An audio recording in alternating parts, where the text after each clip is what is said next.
Soya mokili Nzambe ozali nyonso ya mokili Nzambe ozali nyonso ya mokili Yesu Yesu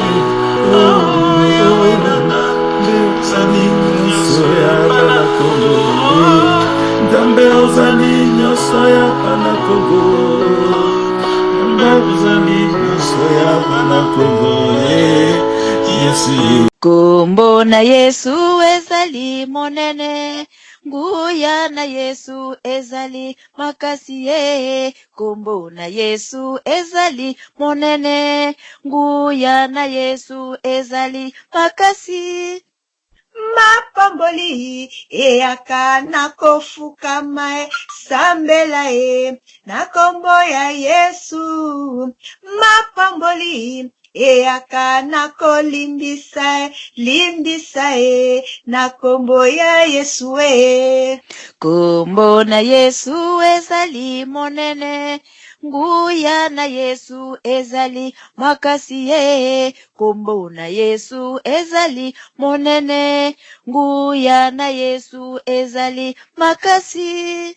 Mapamboli eyaka nakolinga linga na kombo ya Yesu. Mapamboli eyaka nakopesa pesa mobimba na yo na Yawe. Kombo na Yesu ezali monene, nguya na Yesu ezali makasi ye. Kombo na Yesu ezali monene, nguya na Yesu ezali makasi. Mapamboli eyaka nakopesa pesa maloba ya Yesu. Mapamboli eyaka nakokabola kabola na motema ya Yesu Kombo na Yesu ezali monene, nguya na Yesu ezali makasi ye. Kombo na Yesu ezali monene, nguya na Yesu ezali makasi. Oh Yesu nanga, kombo ya Yesu etonda na lokumu. Nguya Yesu ezali makasi, kombo ya Yesu oyo nalinga Kembo na oyo aza aigle aza kotala mitema ya bato, aza kotala makanisi ya bato, aza kosonde le cœur ya bato. Au nom de Jésus, kembo na gloire, kembo na Yesu, kembo na royaume ya David, kembo na gloria na likolo na mabele pe na mabele, na mabele na mabele. Au nom de Jésus-Christ, Seigneur, nous t'implorons toujours. Nous demeurons toujours le ventre.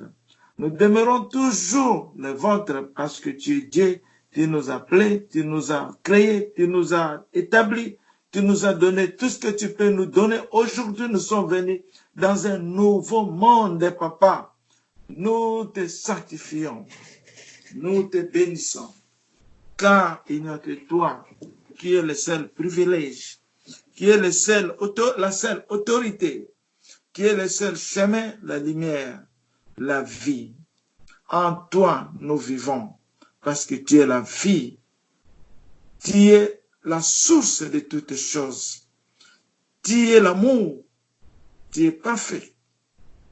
Tu es subsistant au nom de Emmanuel, Jésus-Christ de Nazareth. Kembo na Yesu, kembo na oyo aza Emmanuel, kembo na oyo azali vérité.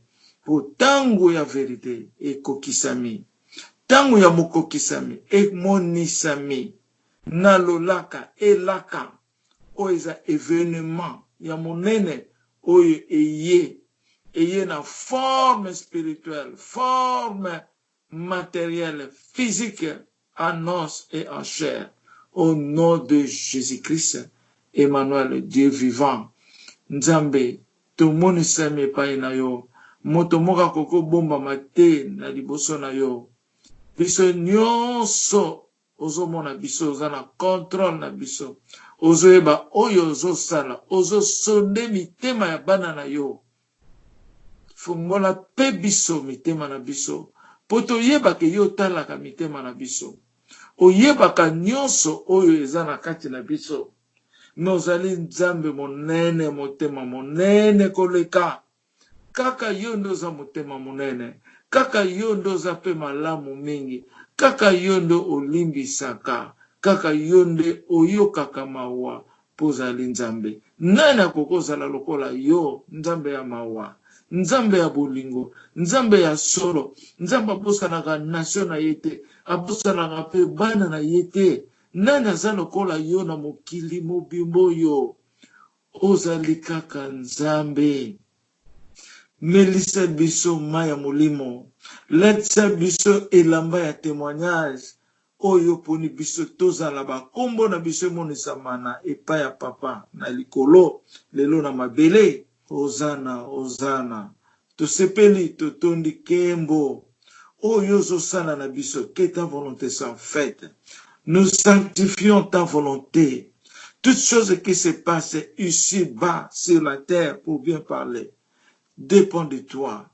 Ta volonté est toujours parfaite. Ta volonté est toujours la lumière pour nous, quelles que soient les circonstances que nous traversons. Mais ta volonté demeure toujours à nous. Il n'y a pas de choses qui nous passent sans que tu le vois, sans que tu l'acceptes. Hosanna, Hosanna, Hosanna. Nous sommes au moment de la vérité. Il n'y a que toi qui es la vérité. La parole est la vérité. Le monde nouveau devient la vérité. Parce que toute chose sera brisée. Le nouveau monde va remplacer le millénium de Jésus-Christ de Nazareth. Kembo na Yesu, bana ya Nzambe, bazala na mapamboli. Au nom de Jésus-Christ, mon papa, il n'y a que toi qui as fait un bon plan. Et ce bon plan manifeste aujourd'hui. La grandeur de ta main, les bontés de ton cœur restent éternelles devant nous. Cette grâce unique, exceptionnelle, nous comble de la joie et la paix dans toute notre famille. Seigneur, vous êtes là. Ce n'est plus loin maintenant. Afin qu'on te voit partout. Afin qu'on voit l'honneur, l'amour, la grandeur, les louanges que les anges, les services du ciel et sur la terre vont explorer ce jour-là. Et le temps va changer complètement. Le ciel va devenir une couleur nouvelle. Le ciel va avoir une harmonie spirituelle et matérielle qui n'a jamais été. Au nom de Jésus, le déploiement dans le ciel, là où si tu te vois, tes anges et tes serviteurs, ô Seigneur Père de gloire, il n'y a que toi qui connais tout, qui a fait tout, afin que ce monde nouveau soit un monde planté par ton autorité, ta royale sacerdoce. Au nom de Jésus-Christ, par la puissance de la croix, par l'autorité de la croix, Seigneur, tu es avec nous. Tu es avec nous, papa. Tu n'es pas loin. Tu es avec nous. Tu es avec nous. Donne-nous cette faveur, afin que les uns et les autres méditent, te voient, que tu es avec eux, tu es avec elle, tu es avec lui, tu es avec ses enfants, tu es avec sa famille, tu es avec la terre congolaise, à travers le monde, tous les Congolais, Gloria, du monde entier, peuple bantou, peuple noir, peuple bantou, israélite, Hosanna, Kembo na Yesu, Kembo na Oyo Azali Yahweh, Jireh, Jésus-Christ de Nazareth, au nom de Jésus, par la puissance de la croix, par l'autorité de la croix, la sanctification de la croix, la grandeur de la croix, qui a détruit les sièges des diables sur la terre. Au nom de Jésus, contre le pouvoir de l'instabilité, l'épée de Dieu brille abondamment avec toute sa performance exceptionnelle. Alléluia. Kembo na Yesu. Amen. Royaume ekoya na impression te. Non. Ekoya lokola un pauvre qui est nouveau-né. bino pe bokomona na lokola boza ntina te bokoloba makambo oyo bakoseka bino mais ayez la impression te mais ayez la vérité ayez par l'accomplissement de la parole et l'exécution de la parole de Dieu. yango na bato ya mokili moi ba comprendre ça te bazokende kaka na Bible mais Bible s'est changé version nango Bible s'est changé makambo mais ça kaka la même Bible toza sikoyo na tozo benga la cavité ndenge passer pour la terre ce jour wana nous traversons maintenant ndenge Yesu alobi na Matthieu 18 et loko nyonso ezalaki liloba ekomonisama avant donc liloba et loko nyonso ekokufa mais avant eloko nyonso ekufa liloba fo ekokisama même iyo trait d'union il faut ekokisama avant likolo na mabele elala par le nouveau monde qui est né déjà. Le nouveau monde nous a porté la caveté, les secrets de la Bible, qui sont les secrets de la Bible. Il est l'impression dans ma philosophie compliquée. Caveté, ça, compliqué. Mais ce n'est pas ça. C'est trop simple. Nous avons appelé ça la caveté. Au coquin d'un dictionnaire, mot caveté égalité. Na kena bino ya mibale mon christicien na Bible exate mindele ba yebi yango te to kaya na date de naissance de Jésus-Christ ba yebi yango te ba yebi kaka le 25 décembre c'est la caveté. Nous parlons des secrets du ciel et sur la terre. Ba papa na nga ba mama na ngai bana Israël lelo ekosala nga pasi mingi mutu afandi na royaume ata ye 2-3 jours abimi esalaka nga pasi po papa nyonso alingaka te bana na ye bakima to mutu abima bo papa nyonso na mokili ezala mama akosepela te bana soki bazoboya ye po papa yebi ndenge azosala bana na ye ndenge aboti bango ndenge ayebi mais soki tozo comprendre te faut demander des questions mpona nini bamususu bazobima bamususu boye mpona nini nayebisa bino eloko liboso c'est la volonté de Dieu. La volonté de Dieu manifeste. Si vous commencez à trop parler des choses qui sont contraires à la parole, ou bien non manifester colère, tu commences à juger, à trop critiquer, nayebisa yo bunu wanzambe obibisa yo sainteté ya nzambe pour bien parler. Ekobimisa yo omonaka motema na yo komi fatigué olingi so royaume te tokobenga yo pe ndenge nini ozonga lisusu te mpona nini volonté ya nzambe longwe pour dire la vérité biso tout toza na royaume oyo toza na volonté ya nzambe nana koloba nanga ezali ya solo te qui peut me répondre. Pour nous qui na toilette na yo obimo zonga c'est la volonté de Dieu. Ba mususu bakende ga zongi te asuke likona bazuye. C'est la volonté de Dieu. Ce qui mais ça la biso passeport. Et on sort le passeport. Ozomona na fondement nzambe te ozomona ozo salam. Oyebi que la volonté mais zo ça na passeport na nini poza bolingo. Parce que bolingo ceux qui monenga zangi akei ça passe mingi na sens mais nzambe ye wana ndaza royaume soki lelo komo loba n'importe quoi peut-être muto aza mabe na miso bato mais azo bimisa mabe ne bato bazo mona ngo peut-être nzamba olimbisa ye mais muto azo bomba makamuna ye na mutema hypocrisie nzamba ningi bato nengwana te o ba double ka ba face na bango pour nzamba yebi ko sonde mitema ozomona donc ya mwana tozoloba boye tozana na bobangi nzambe mingi pour tokoloba muto yazalaki na royaume boye muto ya bimi muto yazalaki boye abimi c'est la volonté de Dieu bato baza ko comprendre te makambo nini nzambe azosala na mokili oyo bato bazoyeba te soki Congo tozalaki bien États-Unis ndenge kozala te Congo nde les États-Unis. Ce qui nous a balobi États-Unis et nous molba mikili nyose ko sangana. Et nous molba teke po bacha comme États-Unis. Mikili nyose ko sangana. Jésus ozala na commande supérieure, reine supérieure ya mukili nyose tout. Mais biso to yeba ke azaki mbango. To yeba. Mais Jésus-Christ reine na ye e kozala likolo ya nyoso na mabele bosiko na ngina tanga prophétie oyo. C'est dans un mot de moi déjà même dont on a répété kaka Esaïe 2017 poto ba moment au nom de Jésus-Christ de Nazareth. La grâce des prophètes Elinzesa par la révélation du Seigneur Jésus-Christ. Par ma vision en date du 16 octobre 2017, le Seigneur Dieu a parlé et dit: le Seigneur Jésus-Christ, le roi des lions, le roi de la tribu des lions de Juda, après avoir entendu le Seigneur,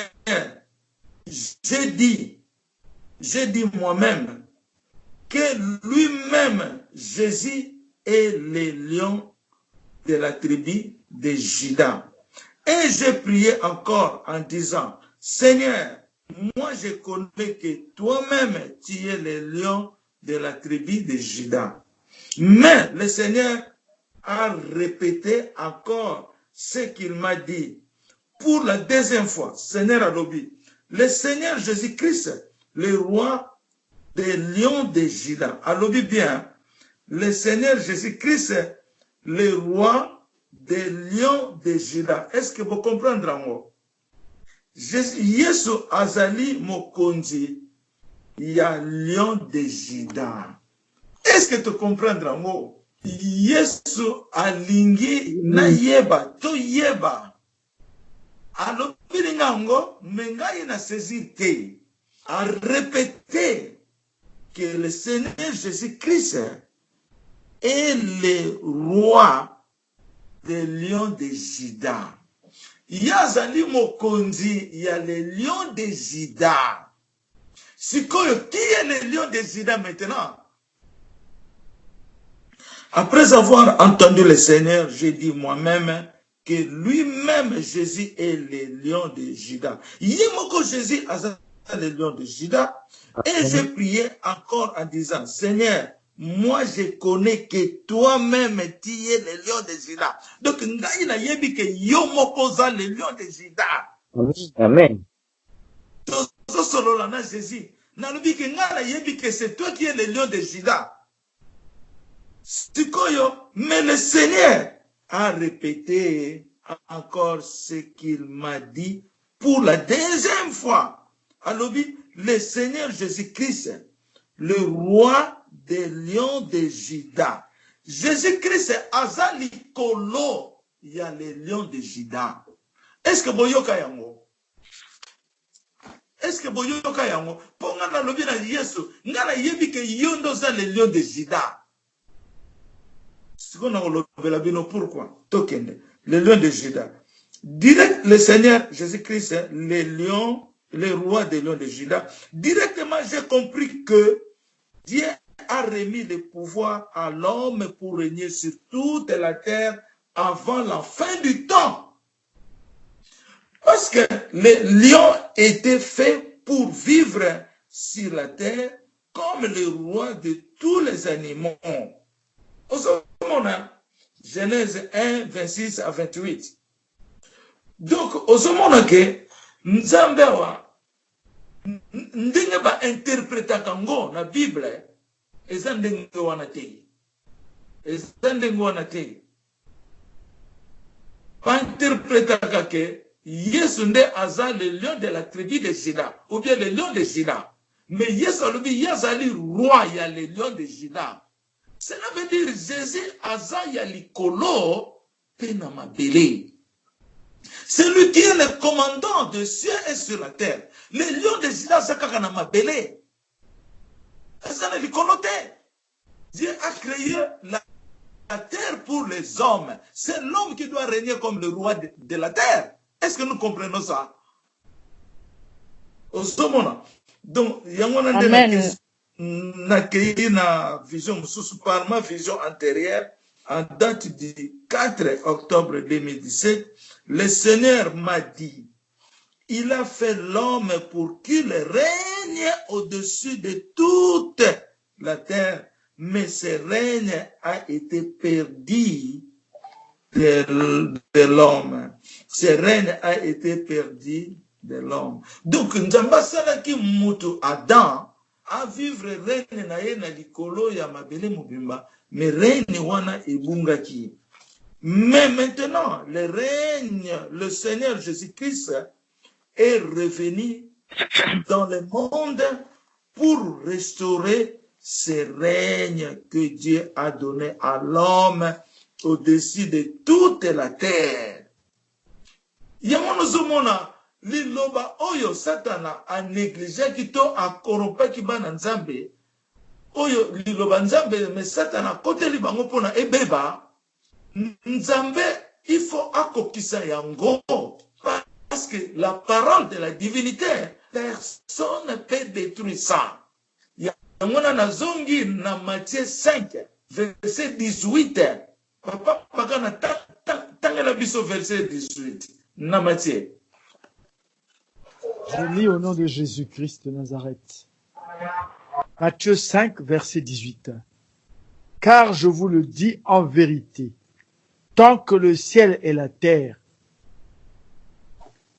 ne passeront point, il ne disparaîtra pas dans la loi un seul iota ou un seul trait de lettre, jusqu'à ce que tout soit arrivé. Amen.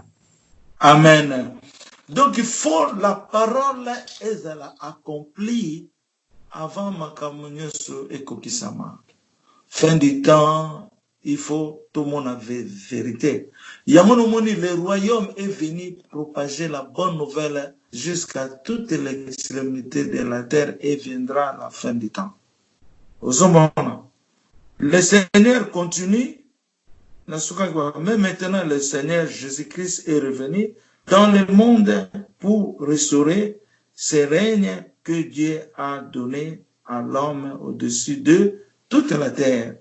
Le Seigneur continue à parler et dit en lingala, Jésus-Christ azali mokonzi yabakonzi. Le roi des rois. Jésus-Christ azali mokonzi yabakonzi. Le Seigneur Jésus-Christ est le roi des rois. Le Seigneur a dit, Emmanuel azali le commandant yamabele. Mobimba. Emmanuel est le commandant sur toute la terre. Il a adopté la responsabilité des enfants nouveau-nés. Des enfants nouveau-nés. Après ce verset Jean 1, verset 10 à 14.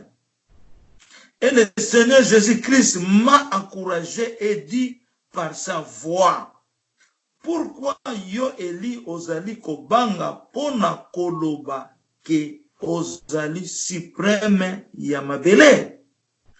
Toi, Élie, pourquoi tu as peur de parler que tu es le suprême de la terre? Au moins, il faut totalement bien la compréhension, il y a parole, il y a langage normal, littéraire ou bien spirituel. Mokonzi ya mabele azali pona mabele. Mokonzi ya likolo azali pona likolo. Mais Yesu alobi ye azali mokonzi ya bakonzi. Mokonzi parce que c'est lui le créateur de ciel et sur toute la terre. Donc selon le fonctionnement qu'ils ont établi, Emmanuel akoya comme Emmanuel, on a règne yamabele mobimba. Azwa règne yamabele mobimba, pour na ekokisa, Genèse 1:26, ekokisa yango. Donc, pour perdre qui, Israël, le royaume d'Israël, et bunga qui, Jésus fa ya kozongi sango, po liloba ekokisama ndenge mama Marie atangeli biso Ézéchiel verset chapitre 46 verset 10 liloba donc liloba nyonso nzambe alobi ako-réaliser yango ozomona. Donc l'accomplissement doit être réalisé. Nzamba sali mabele pona mutu arenie. Nzamba sali likolo pona ya arenie. Mais nzamba za or ya likolo, il est au-dessus de tout. Na likolo pena mabele pour vous dire la vérité. Ozomona. Après ça mokonzi aba konzi. Ozomona, ça c'est Jésus-Christ de Nazareth. Tout le monde a eu qu'à rapport à papa le père, mais c'est lui là qui est le créateur. Donc, nous avons pour comprendre phénomène oyo ezoleka entre Jésus-Christ et Emmanuel. Donc, ezali fonctionnalité moko ezobimana niveau mususu lokola ngana zoloba Seigneur azoloba langa et loko konyo se salami na mabele tina likolo ezali yo et puis alobi toi et puis alobi toi tu es le règne. Toi tu es le règne. Le Seigneur continue à parler et dit à Lingala, Jésus-Christ azali mokonzi abakonzi. Le Seigneur Jésus-Christ est le roi des rois. Le Seigneur a dit Emmanuel azali le commandant Yamabele Mobimba. Emmanuel est le commandant sur toute la terre. Il a adopté la responsabilité des enfants nouveau-nés. Jean 1, verset 10 à 14. Et le Seigneur Jésus-Christ m'a encouragé et dit par sa voix, pourquoi yo Eli ozali kobanga pona koloba ke ozali supreme ya mabele nem sabino eza obi bolingo nzambe le kitro nzamba wa yoso makamususo o miteli nengo zali donc ezolekela yo donc nzamba zo comprendre que nazala nzoto ya mutu pe nzamba zo ningasala nga makambo ngana zo comprendre que nazala nzoto tango nzamba nolobela nga makambo na lokoloba na nzambe nzambo yebike nga makambo na ngango te makambo ngana ngingaka te yango yo solobela ngai osomona me nzambe lokola yebike po ngai nazoyeba te naza nani po nzamba kangi ngai a bloqué ba mystère na ngai wana foto yeba yango a bloqué yango pona miyeba te naza nani tam susu na vision na yebi nazabo tam susu naza na trône na nzambe nazosambela ndenge mama meta monaki ngai na plaidaka bato devant le trône de Dieu tant nazosambelela yo okomi bébé na simbi of mako nazo plaider devant le père ozomona me yo yeba te donc na mona ba mystère wana bato pe ba mona rango ozomona mais nzamba afungolaka ngo malembe mena yebisa bino mokolo oyo trompette kobetaka oyo biso tout ozala esika moko le monde va changer bamosusu bakomona nga na baforme différente nazoyebisa bino solo nzambe esapesaki message alobi présence ya Emmanuel ekomonisama nazoyebisa bino bo nzambe na ngai nzambe akolakisa yango po sikoyo azoconstruire po yaza na likolo mpe na mabele azosala mosala na ndenge Yesu alobaki quand tu me vois tu vois le Père mais nzambe akokokisa yango dans le Dieu dans la puissance de la divinité il y a le Père le Fils et le Saint-Esprit nyonso ezaka nzambe moko nayebisaki bino bajour ndenge po eza baprophétie akala eza 2017 mais oyo ekomi lelo ekomi na niveau mosusu ntango azoloba ke Eli nzeza aza loboko na ngai Eli nzeza ye moko aza nzambe ntango nga moko nazomona naza Eli na gauche na ngai Eli azali na droite donc niveau emati ozomona ndenge nzamba banoki komonisa nga malembe tokomona ke ba révélation oyo eleki ba 2017 ekomi na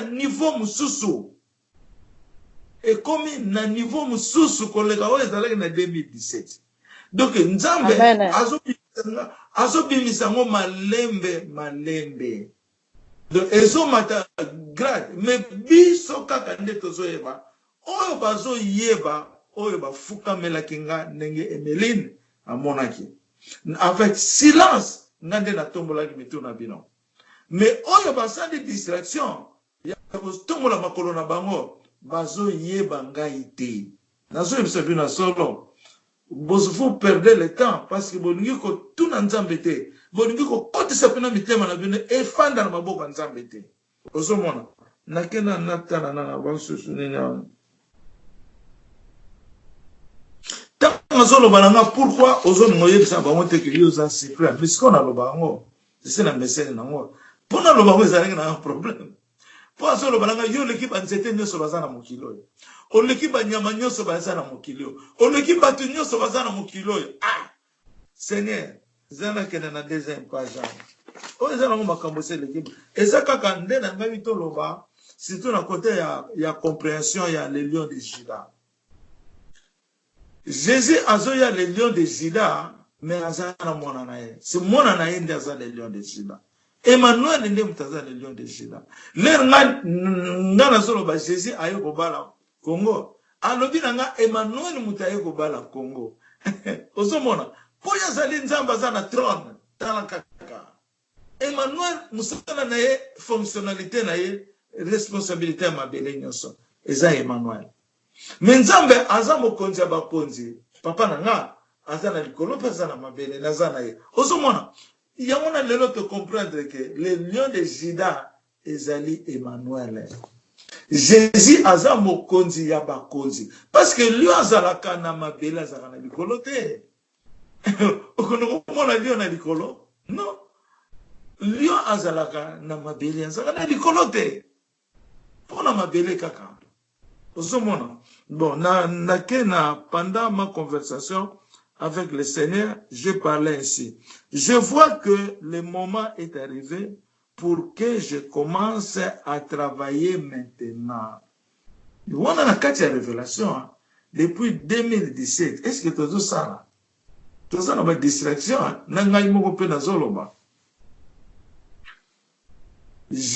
Je vois que le moment est arrivé pour que je commence à travailler maintenant.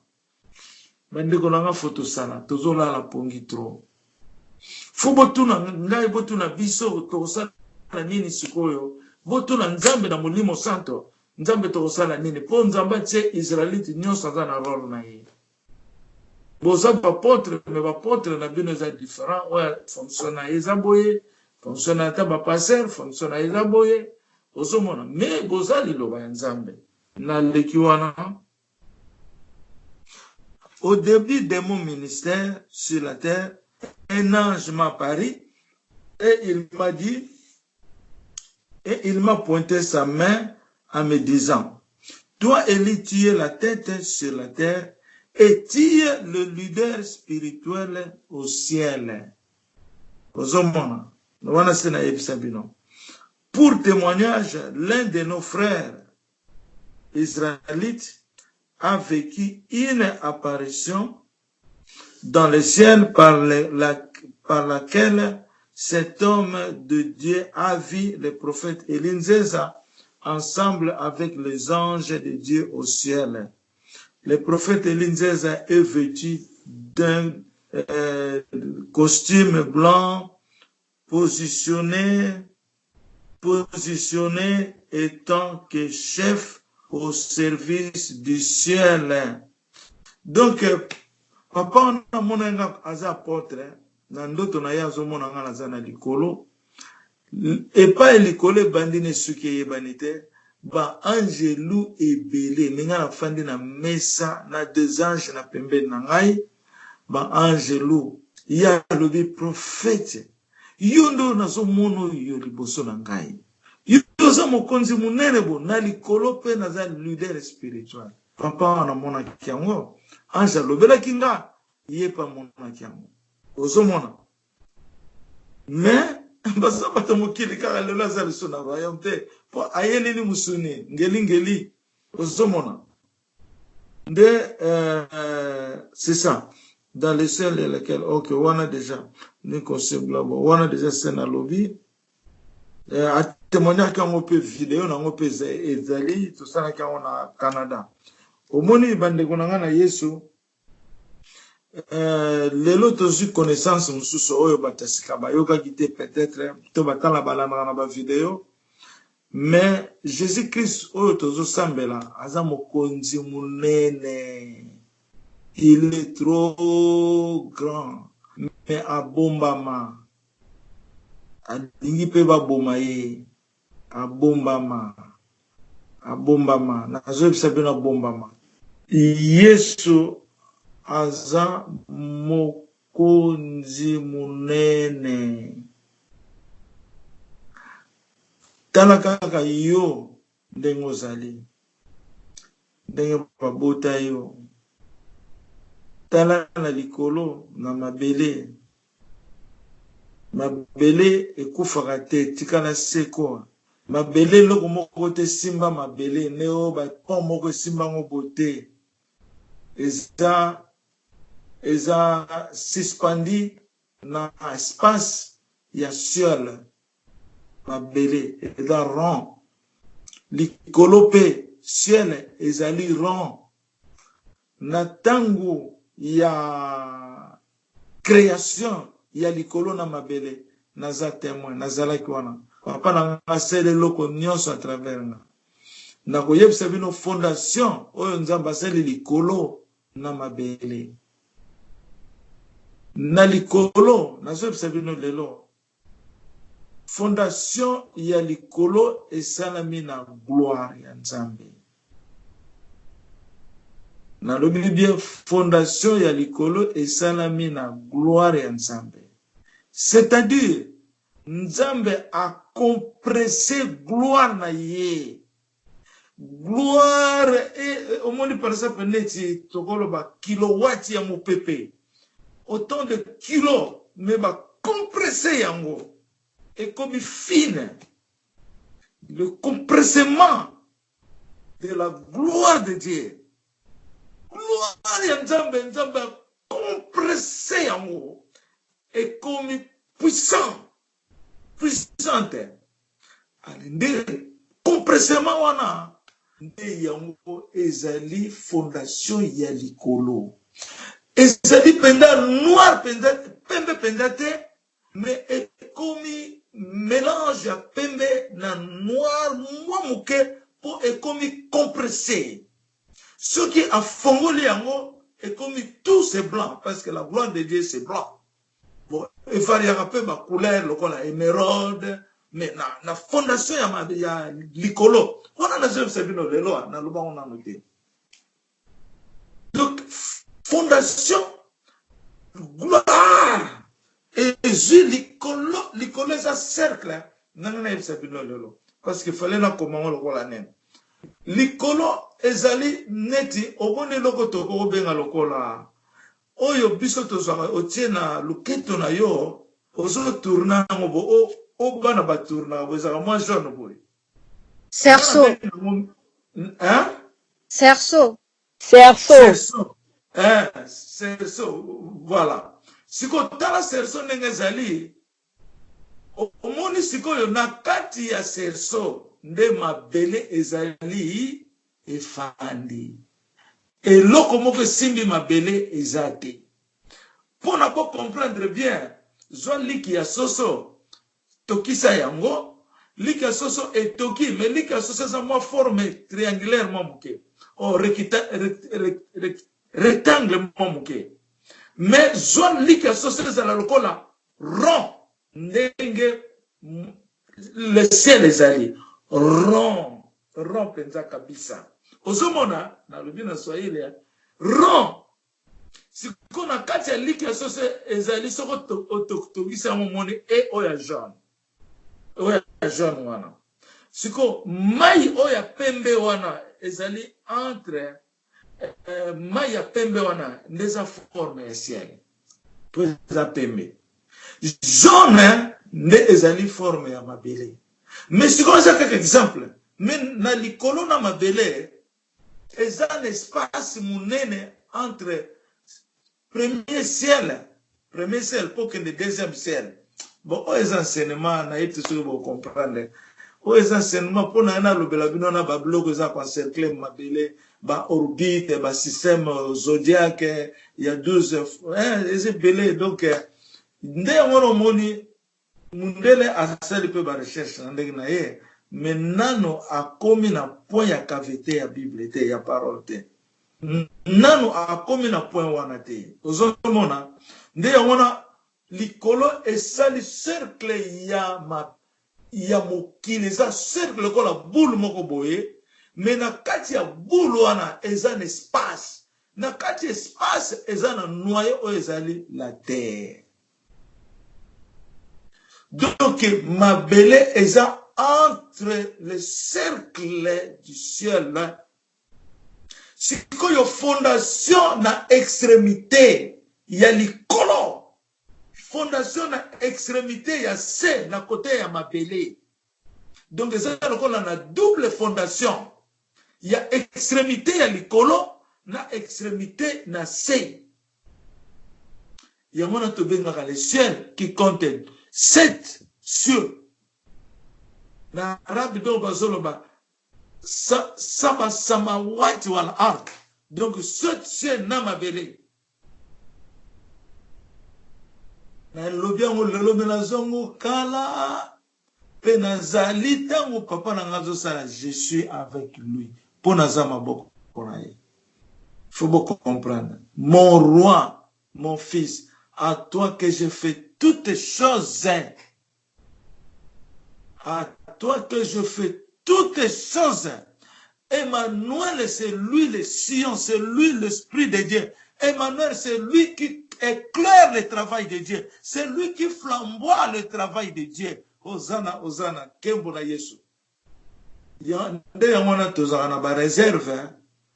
Ya vivre na mokili. Tozo seka, tozo lia, tozo sala nini. Mais nous avons toujours le privilège de réserve. Pour fozala humble, fozala simple. Et logo na logo e yaka na tanango. Nazolo bango parce que tozo kende na mokili ya sika oye koleka. Soko toke na transition oyo na statut na biso ya royaume na déclaration à 6 ezana c'est 12 amendements. Les 2 premiers amendements tozwaki ezalaki transition na nini na constitution et pas loi ya royaume comme ekoza na mabele toya kokota lisusu na mariage ozomona mais soki tokena transition yango ekolakisa biso mokilo toza lelo ekosila Nzambe akokende kotia biso lisusu na mokili mususu soki koza pe mabele soki nini wana ndenge na yoka papa na ngaloba tango toko vivre na mokilo ya millennium toko kende ko vivre lisusu na mokili mususu ye moko ndazo sala makambo nyonso wana ye moko le père le fils le saint esprit. Mono Elizeza, ozomona solo on nous a ébattu.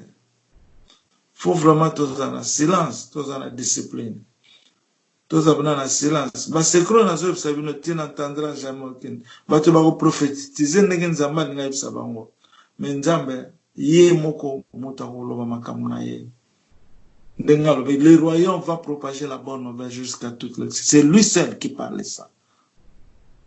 C'est lui seul qui parle ça. Dieu à l'avant parlait à travers le prophète. Aujourd'hui, il parle à travers Jésus-Christ qui est lui-même. Hosanna, Hosanna, Hosanna. Hosanna. Ceux qui akoloba na batu misusu. Pour l'année les aïe 1 10 ezolobake. Yende akopesaka conseil ya mokili mobimba. Yende akolobaka makamba mokili mobimba. Tant que Jésus moi je parle à toi, Élie, et toi tu parles au monde. C'est lui-même Jésus-Christ qui parle à travers son Fils. C'est lui-même qui parle. Dans il faut comprendre le phénomène mystère et ensemble. Dans il faut comprendre yango. Nakanisi merci mingi. Kembo na Yesu. Kimia emon samanakati na bino. Eza masolo.